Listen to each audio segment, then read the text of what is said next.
again with another church kid story.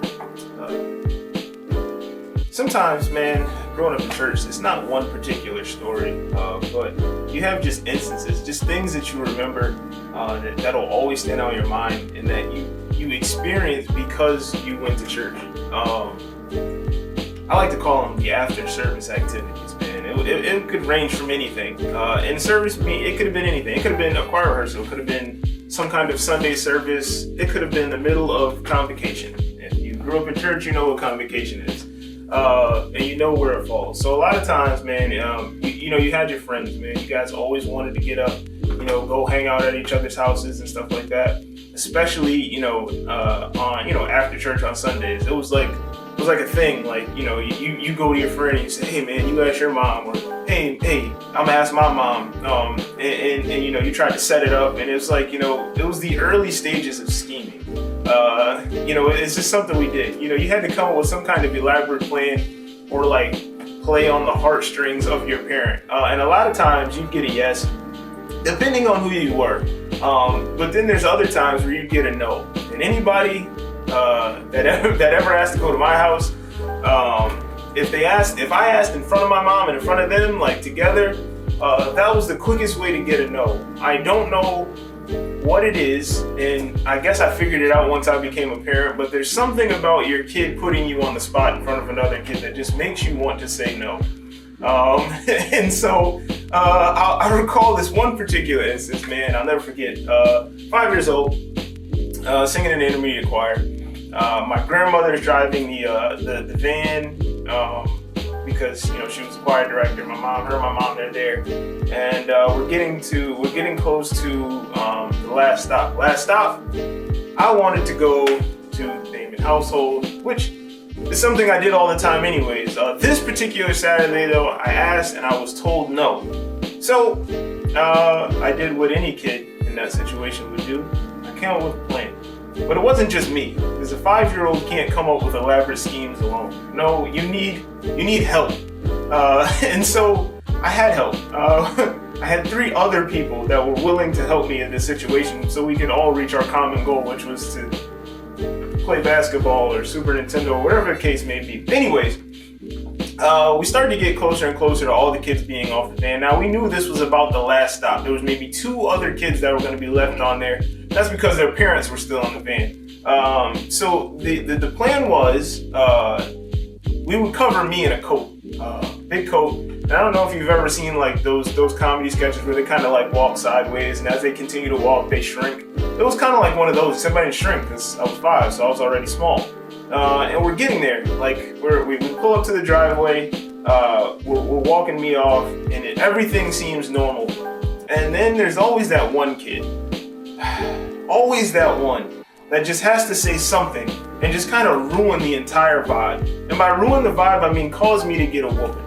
And I understand that may not be politically correct nowadays, but this is the 90s, so you could get a whooping and it'd be okay. I'm still here today. So we get there, I'm off the van. I'm there, man. Like I'm gonna step off the van, and all you hear is Missionary Perry, Ryan's over there. And it's like, what did I do to deserve this? I didn't bother anybody. I was just trying to go have some fun, man. And it just kind of ruined the whole vibe for me. That was one of those things that as a kid, growing up, it could ruin your whole weekend because that was on Saturday. So I figured I'd give it another shot on Sunday, the after church parlay where you stand outside and everybody's saying whose house they're going to, and because of my actions on Saturday, it ruined Sunday for me as well. And I don't know what it was, but I thought that, looking back on it, it was true. I had a limited amount of weekends in which I would be able to experience these things before we all grew up and became adults and had to stop our kids from sneaking to other children's houses. So,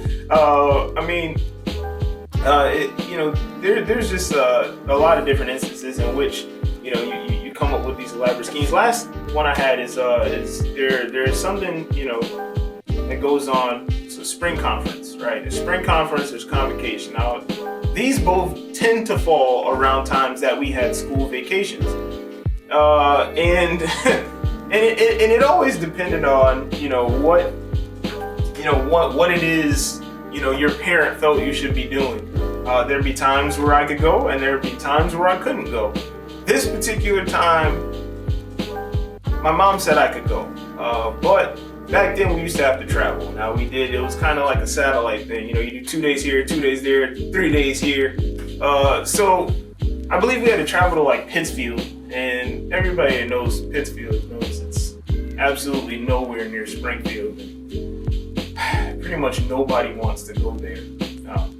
Sorry, Pittsfield. But we're traveling out there, and I had asked my mom ahead of time, if I could go. I had my bag packed and everything, and we're just excited, like, oh, we're gonna play, we're gonna do this, we're gonna do that, not realizing that the longest speaker happened to be speaking that day. This was like a Wednesday, so our parents had to go to work, so